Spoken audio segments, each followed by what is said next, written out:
പ്രസിദ്ധമായ വാരനാട് ദേവീക്ഷേത്രത്തിലെ കുംഭഭരണി തിങ്കളാഴ്ച. ശനിയാഴ്ച നടന്ന ഗജപൂജയും ആനയൂട്ടും ഭക്തിസാന്ദ്രം. ഭക്തസഹസ്രങ്ങളാണ് ക്ഷേത്രത്തിലേക്ക് ഒഴുകിയെത്തുന്നത്. ക്ഷേത്രത്തിലെ തിരുവുത്സവ ചടങ്ങുകൾ ഭക്തിസാന്ദ്രമായ രീതിയിൽ വിവിധ ആചാര അനുഷ്ഠാനങ്ങളോടുകൂടി പുരോഗമിക്കുകയാണ്. തിരുവുത്സവത്തിന്റെ ഭാഗമായി നടന്ന ഗജപൂജയും ആനയൂട്ടും ശ്രദ്ധേയമായി. ക്ഷേത്ര ആചാരാനുസൃതമായി നടന്ന ഗജപൂജയ്ക്ക് ശേഷം 11 ഗജവീരന്മാർ പങ്കെടുത്ത ആനയൂട്ട് പ്രധാന ആകർഷണീയമായി മാറി. അലങ്കാരങ്ങളോടെ നിരന്നുനിന്ന ആനകൾക്ക് ഭക്തജനങ്ങളുടെ സാന്നിധ്യത്തിൽ നൈവേദ്യങ്ങൾ സമർപ്പിച്ചു.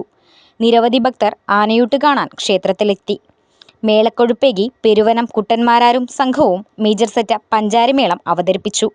തിങ്കളാഴ്ച നടക്കുന്ന കുംഭഭരണി മഹോത്സവത്തോടെ തിരുവുത്സവം സമാപിക്കും.